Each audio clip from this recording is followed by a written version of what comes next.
In this Elden Ring video, I'm going to be showing you my Dark Paladin build. This is the second build that we've done for Shadows of the Erdtree, and once again, this is going to be using a new weapon in the Milady, which is a light greatsword that you can find very, very early into the game within the first 5 minutes or so.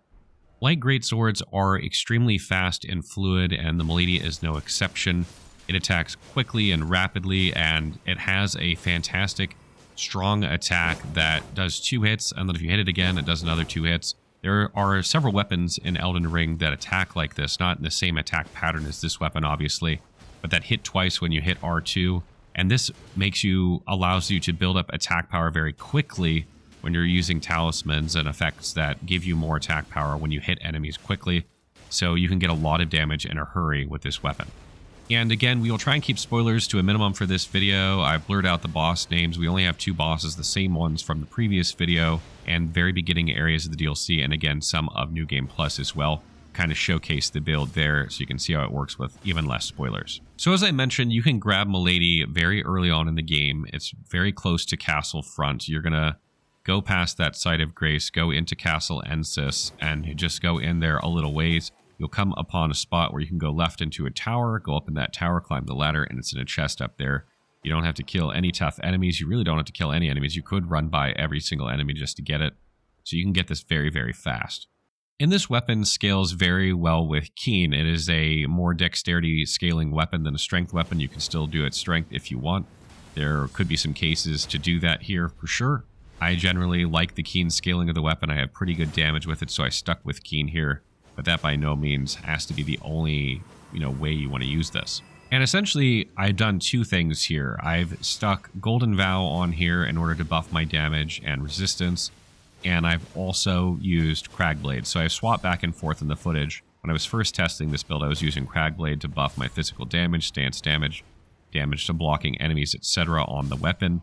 And you can absolutely use this if you want. So what I would suggest is if you're going to use Cragblade, then use Exalted Flesh to buff yourself on your body to give you more physical damage, and use Cragblade to buff your weapon. But if you use Golden Vow, then you're going to buff yourself and, of course, any other allies around you, which is nice if you're playing cooperatively. And you can use, greases to buff your weapon. Honestly, it's not super important which one of these you use. I think you come out a little bit ahead with Cragblade in terms of damage, but you come out better with protection for Golden Vow. And protection is kind of a theme of this build, as you'll notice that we're not only using shield, but we're also wearing very, very heavy armor. And the shield that we're using is actually a new shield that's found further into Castle Ensis. Again, you don't need to fight any bosses to get this shield. It's just a little ways further. And this is a fantastic shield. Fully maxed out, it's got 66 guard boost for a medium shield, which is great. And only 12 strength requirement, which is perfect because that's the exact same requirements that we need from Milady.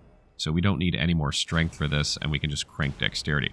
And you might be thinking, why are you using a medium shield in a block counter build? And well, the reality is this isn't really a block counter build. You can absolutely do block counters, and block counters look amazing with this weapon as you hit twice, and you get, extra attacks off that, which is great. But because you have so much endurance with this build, you have plenty of stamina at 66 guard boost to block a lot of attacks. So you can block and block counter in a pinch and then just kind of flow into your combos, which works really, really well. And the armor that we're using here is a new armor set. This is the Armor of Solitude or Solitude set, and you can get this by defeating the boss in the Western Nameless Mausoleum, which is just west of Scorched Ruins, which is again 2 minutes into the game. You have to defeat a boss for this armor set. You do not have to use this armor set for this build, but I absolutely love the way this armor set looks, and it has tons of protection and poise. You have 96 poise when using this armor set, which is huge, which I could see a lot of people using this armor set in PvP. You don't need that for PvE, but the protection is what we're interested in. And between this protection, between Golden Vow, and between the Opal Cracked here, we're going to have lots of physical protection and just general protection when you go into combat with some of these very hard-hitting enemies and bosses in the DLC. And it's going to allow you to swing through their attacks because of your poise, and also not die when you do it, which is very hard to do early on in the DLC.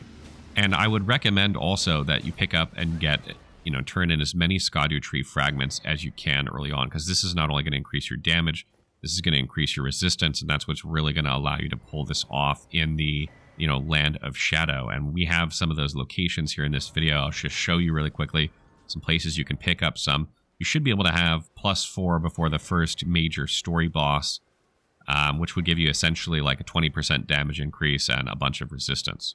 So essentially then the strategy with this build is you can just block counter when you're in individual fights. That usually staggers enemies easily, and then you can just go into a combo on them. And then when you're fighting like hard to kill enemies, you're going to be aggressive and try and trade damage with your R2 quick presses to build up attack power and, you know, take them out quickly.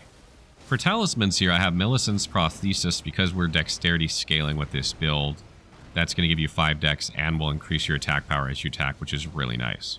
I also have Rotten Winged Sword Insignia here just because you hit so rapidly with this build. Obviously, you can't get these both in the same playthrough unless someone drops one for you. So you could just use Winged Sword Insignia here instead.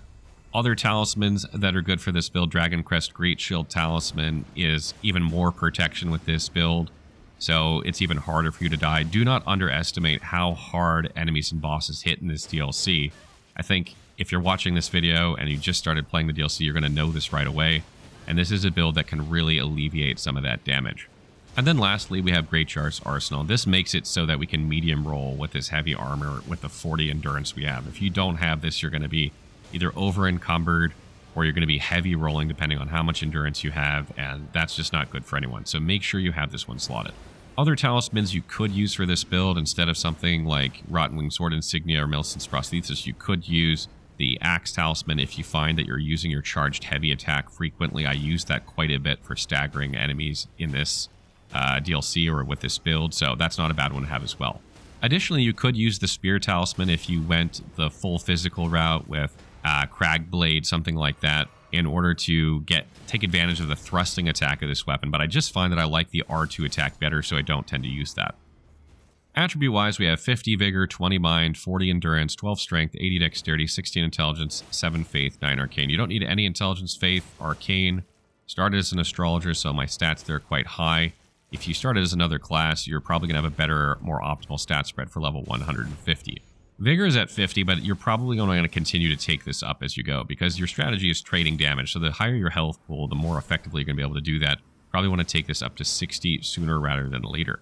We have Mind at 20 here, and we really don't need a lot of Mind. Whether you're using Cragblade or Golden Vow or some other Ash of War, you're not using your Ash of War much with this build. I find that the moveset of this weapon is so unique that if you're using an Ash of War that attacks, like, I don't know, Lion's Claw or Double Slash or something like that, then you're really not taking advantage of the moveset of the weapon itself.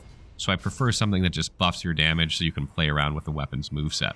And again, for endurance, this allows us to block and also allows us to medium roll in very, very heavy armor. But you can actually block with a medium shield at 66 guard boost on your shield, which is fantastic. And you could also use the Great Shield Talisman if you want to further increase that guard boost. I don't think you need to because you have so much stamina, but you absolutely could depending on what you're fighting. And then we have minimum requirements in strength in order to use our shield and Milady, and then 80 dexterity, just crank to the moon to get max scaling on the Milady weapon. Obviously, scaling drops off after this point significantly, so you're probably not going to want to take this too much higher. Although at some point, if you are using this build, you know, you're going to have to take it all the way up to 99 to just get as much damage as you can. And what I love about the Golden Vow setup for this build is on the Ash of War, not the spell, this allows you to buff with greases as well on your weapon. So if you figure out an enemy is weak to whatever, you can throw that on there. You can put blood grease on there. If you're fighting a dragon, you can put dragon grease on there. So this allows you to really get some extra damage and the best kind of damage for the situation if you know the weaknesses of the enemy you're facing. So when it comes to Flasks of Wondrous Physique, I have the Opaline Crack tier in there in order to reduce the damage that I take when I'm fighting. This helps, again, allow you to trade damage and not die. And then we also have the one that increases your damage the more rapidly you attack, which is natural for this build. You know, that's kind of one of the things we're going for is protection, poise, and then rapidly attacking with the R2 and R1 attacks of this weapon.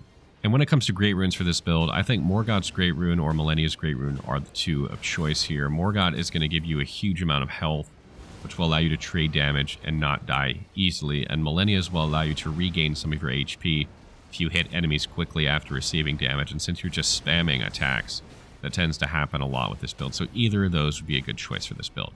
So that wraps up our Dark Paladin build. I hope you guys are enjoying these so far. I probably have a couple more early game DLC builds that you can put together in the first, 5 to 10 minutes of the DLC. And then, you know, we'll probably have a few more builds that start branching out into the middle of the DLC and then some finally at the end. As always, if you have other tips about this build or you have other questions, please leave them in the comments and I will try and answer them as soon as I can.